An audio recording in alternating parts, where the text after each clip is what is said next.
I am here as ever with Anne Laure Jackson, which is really exciting. My voice is improving, having had a cold. But hello, Anne. Hello, it's lovely to see you again. Yes, how are you doing? How's all the world of change? Oh, the world of change. It's all happening all over the place. Yes. Children and work and life and husbands and yes, all kinds of things happening. But yeah, all good. All good. Change is good. I mean, it can overwhelm us, but it can be good. Yeah. Yeah. Right. Let me start off with a message that came in from our last one. I recently tried your sound therapy idea with my adult son who has certain issues with certain vegetables due to long-running health issues. The thought of eating broccoli would be really hard as he linked it to having been sick due to the taste and smell. So I got him to try a tiny bit and then increasing how much he had a little bit at a time. And he found himself able to eat a whole sprig of broccoli for the first time in 8 months. Yay. That's brilliant. Little bits and pieces.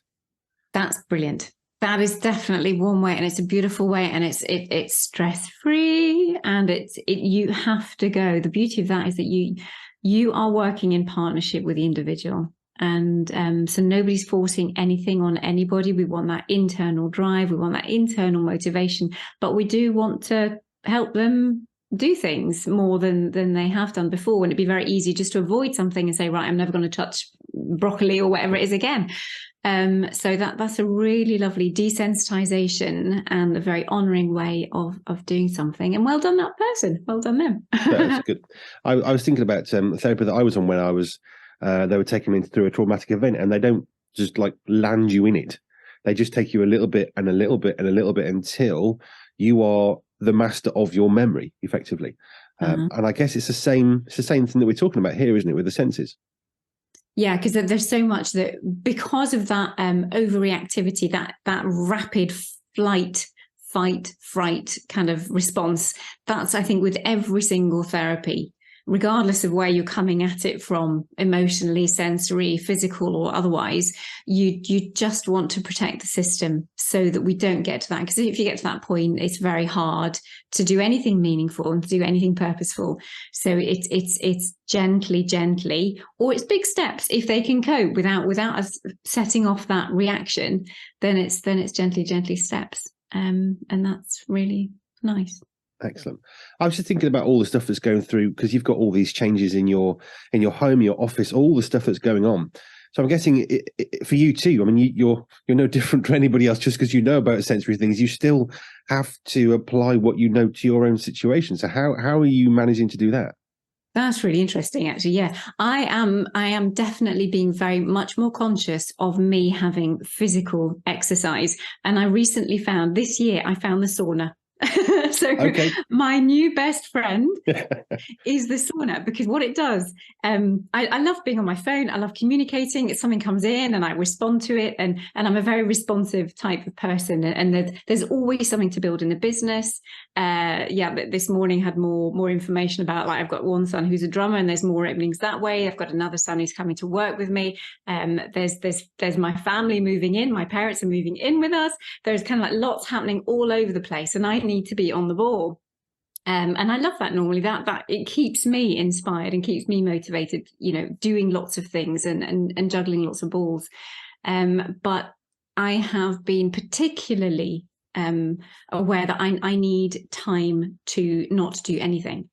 And actually going for a swim and going for a sauna fits that phenomenally. I was trying to get to the gym beforehand just because it's good to be fit, but I have never enjoyed a swim and a sauna as much, because especially in the sauna, there's nothing. It's beautiful heat. I could just rest.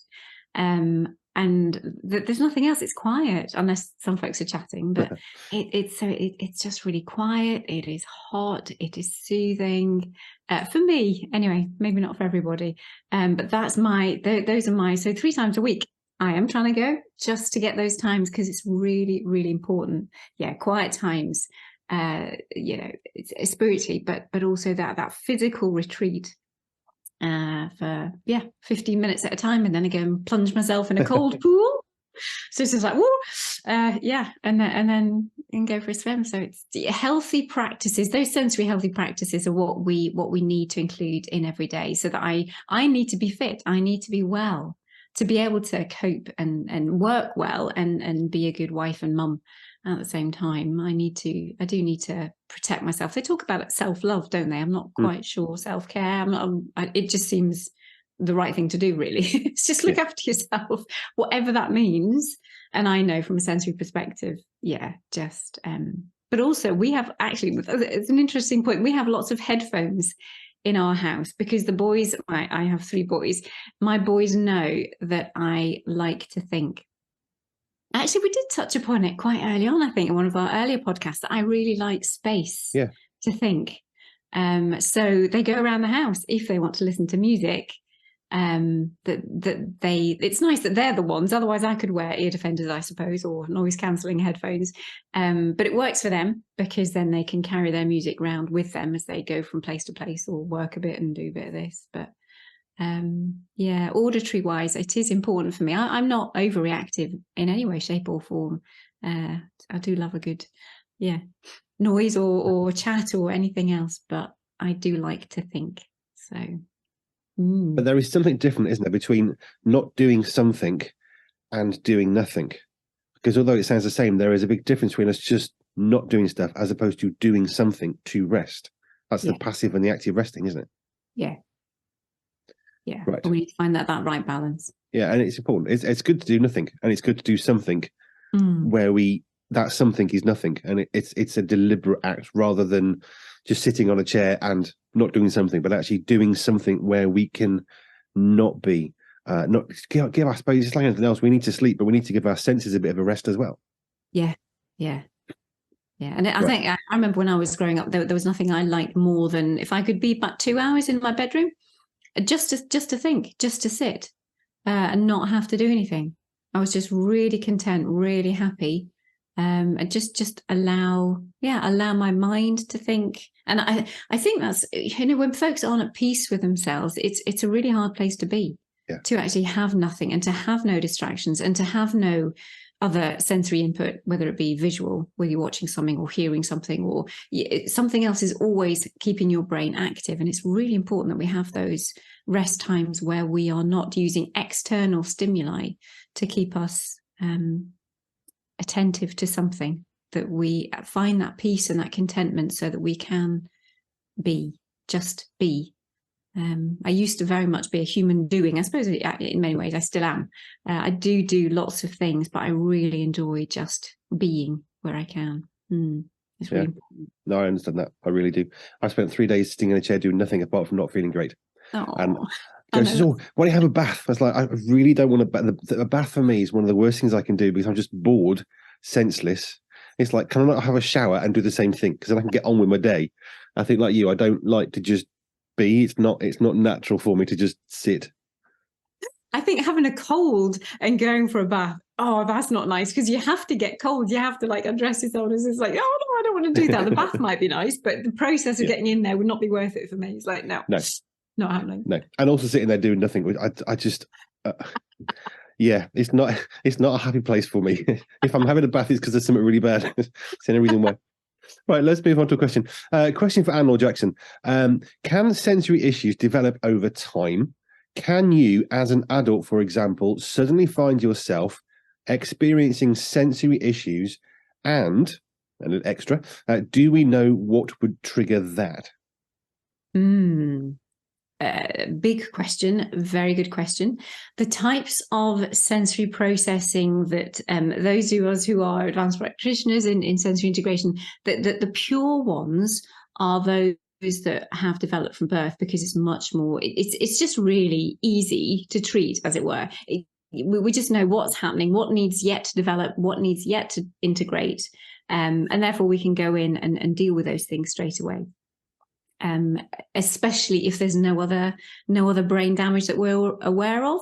It really is a processing issue, and let's just get it processing better. So that's super. But things do happen over time, and our senses are affected by various things. Age naturally is going to things degenerate, so that the nerve impulses change. We might be more sensitive or more susceptible with the things that we eat, with the activities that we do. The growing old process does change things the same way that hormones do. So depending if that was a female or a male, we might find, especially over menopause or depending whenever they are, or certain times of the month for females, that there'll be more sensitivity to certain things. And that's a hormonal basis.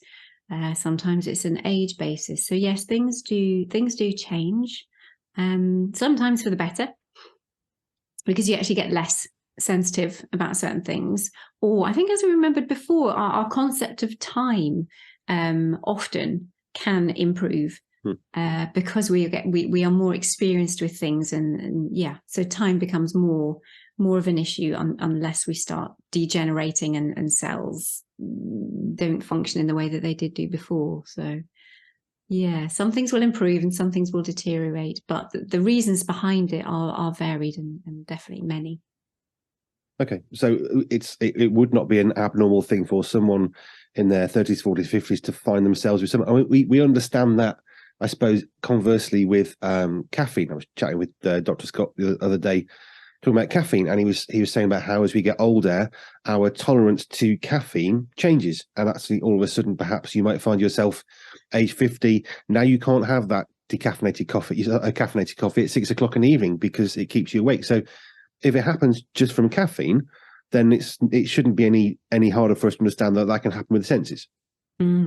Yeah, and that's where that's why it's sensory health for all, for sure.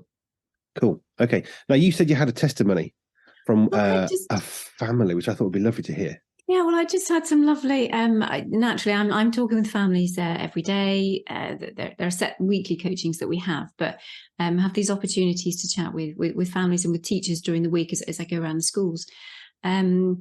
This is a combination. Well, I had a lovely one last week, and I was thinking about that at the same time and thinking, I just love it when things work, when the families feel equipped and empowered, which is what hopefully I'm aiming to do. But when you actually see it in practice, it's just like, yes, this really works.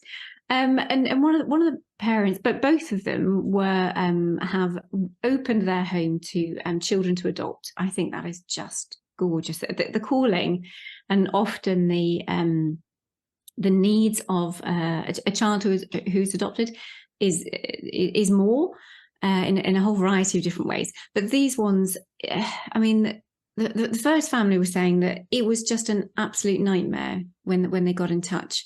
It was the worst thing. They were close to breakdown. The family was not going to, it wasn't going to survive. And I was like the last hope, because it was just awful. You know, the kicking and the screaming and the aggression and all the rest of it. And they were just thinking, I can't do this. And the dad was got to go. So, but last week, hearing that the dad now is saying that he's living the life that he always hoped he would do, that actually over this period of time, the playing that he can now do with his son, the building that he can now do, things that was just never going to happen some time back is now. So just to hear that phrase that, just doing the things I always wanted to do as a dad. And the mum's just delighted that the dad's just delighted and able to relax. And the other one was like just yesterday speaking with family where 2 years ago they were telling me, I wasn't involved 2 years ago, but 2 years ago they were telling me over fireworks, over bonfire night, just that another son, just that their son completely had one of the worst experiences ever and was totally freaked out by the whole thing, and ran into a wall, ran into a car, just complete. It was also another kicker screamer, still is to a point, but we've managed to change so much of that over the time. And then so last bonfire night, they tried certain things. They got a little bit. It was more successful. So it's about, right, okay, what do we need to change for this year? And the report back yesterday was they just had a phenomenal time. They didn't go anywhere near an actual bonfire night themselves. They made sure that they'd driven somewhere completely differently. They had the headphones, they had the chewies, they had the drinks, they had the music, they had whatever he wanted to wear, that the windows were up. They just changed the whole environment, but they made sure they could see, because he loves the visual stimulation. And they knew that he'd love the fireworks if they could just actually get to tolerate everything else and cope with it. And they said they just had one of the most special family nights that they've had for years. So it was like, thank you. And it was all because they had understood his sensory thumbprint, the boy's sensory thumbprint, what his needs were, what they needed to protect him from a sensory perspective, and what would really nurture him and feed into him being in a good place, so that he could then tolerate the fireworks. So from like just 2 years ago to now, and that's it. Once you've had that experience, and once you've learned all the different things that you need to put in place, including what they were doing with him during the day to make sure that his nervous system was put in a place that was happy. But they had a family outing, which was something that mum and dad wanted to do. Yeah. Oh, and then we had another family who managed to get a night out for the first time ever. Great. So, and just those little things. Normal family life is basically, people just want a normal family life, and when you know that you don't have it because of the needs of your child in particular, then those everyday things become really precious, and I celebrate totally, really, really precious. You talk about how you're working with these families, and it's just always worth flagging this for people. What sort of time span are people thinking? Because I would assume it's not 2 weeks job done. Just because anything that you're going to change something of our behaviour, in a sense, it's not going to be immediate. So I suppose for encouragement for people, how long perhaps before we can see something positive, and how long before that is then really that new change has become normal? Yeah. I do see there are certain techniques that can change things overnight. So I know, I think if I do talk about things, it's normally because it's the long term, which is like a year to 2 years. That's when things really start to establish and really settle. And folks who are dealing with this, whether that be teachers or parents or adults themselves, it becomes that second nature. Between 6 months to a year is when it's really starting to kick in. But boy, is there a flow when you get to those 2 years. But there are certain things as an encouragement that can change overnight, because you get those aha moments, and it's just like, so if you stop doing certain things, then you can get an immediate response. And then we have 2-week treatments, which are really powerful. They're very time absorbing, but we can get change within 2 weeks. But normally for the program, because of the way that I work, being much more of an equipping and empowering, then the 6 months to a year that's a nice time scale. But by 2 years, folks certainly should be flying. But then also needs change. So it is nice. I'm really glad that I can be there to stay with families if they want to, stay with individuals if they want to stay longer, and just see through the various transitions that we all go through, regardless of if it's from 3 till 5 age, or if it's going over to secondary school, or if it's going as teen years, or if it's transitioning out to adulthood, if it's transitioning into marriage and what marriage can bring, and the stresses and strains and the sensory impacts of actually committing to somebody else. And then you've got children. So I work with some of the adults who are in more the mental health side of things, because they are now needing to care for children. Mums who are trying to breastfeed, but they have really tricky tactile responses. So it's like, how do we make that work for them? So just working with them and supporting them through that. Littlies that really can't understand the mum's sensory needs are important, but they're just babies, so they can't change. So we have to change everything else to help mums cope. I think what I hear every time I speak to you, one, I'm always bowled over by just how far and wide you can help people from. And we talked about babies in the womb. We've talked about somebody who had recovered from brain cancer and was struggling with memory issues. And it's like, this is really every single possible age and stage of life. And yet I'm always just amazed by when you just sort of say these things that are normal to you. I'm thinking, that is so cool that you can help that person as well.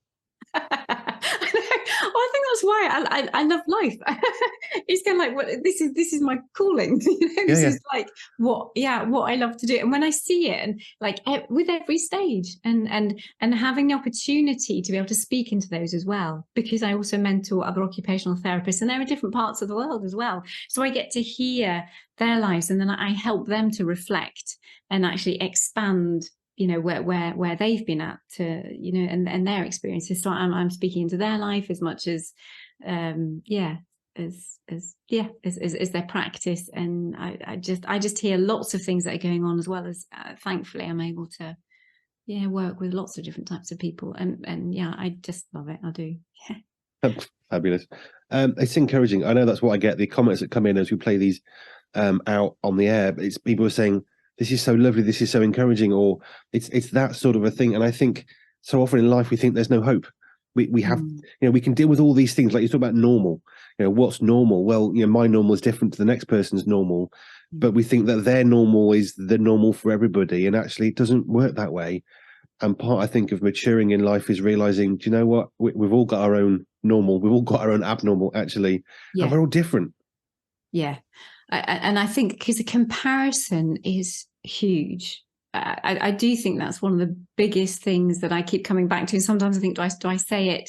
Do I say it too much? Or sometimes I think, do I even say it enough? That your life is your life. And like trying to, the life that you expect, or the life that you hoped you'd live, if it's not matched with the reality of your life, there's a lot of mindset shift that needs to happen in order for contentment. There's a lot of people who are pretty, or who can live just really either not hopeful or not happy, not content, because they're not able to make the most of the life that they have.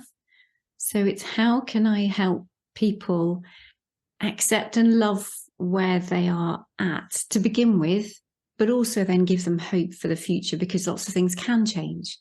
But I think it's better to be in a place of contentment with learn how to be content in the situation that they find themselves first, and then build on the hope from there. Yeah, which would make sense. If we're not happy if we're not happy with where we're at, and we can't accept where we are at now, how are we ever going to try and move forward? Because any foundations we then build are built on air almost. And it does start with that, this is where I am now. And if I want to get from point A to B, I can't start at point F, because, that's like, actually this gets a bit crazy, doesn't it? I don't think that's just my cold talking. It does make sense. Right, I'm going to have a quick cough. So thank you. So one of the things that I know you do is you help churches, and also by extension, that's going to help anybody who's got any kind of gathering of people. Just give us a quick reminder about the work that you do for churches in particular, and by extension others from the back of that you can help them to engage with people who are coming to them to spend time with them. Yeah, actually, that is a really good point, because I've had 2 feedbacks this week. So Sensory Healthy Church, so AnneLaureJackson.com/church is where you can get the actual program. It's a 3-hour video program with me explaining all about sensory needs. There's an audit, there's a questionnaire, how to help leaders talk to members, members talk to leaders, just to try and improve communication. But yeah, this week I had 2. One really, really positive, saying that finally I'm able to go to church. One of the sensory super parents that's been in my system, she came into the system around lockdown. She's been learning all about her sensory needs, has started setting up with friends in her own church. And so she messaged me this week and said, one of the mums is just delighted she can come to church, because we have something where she feels her child is accommodated and loved, and that she feels valued. So it's just like, yes.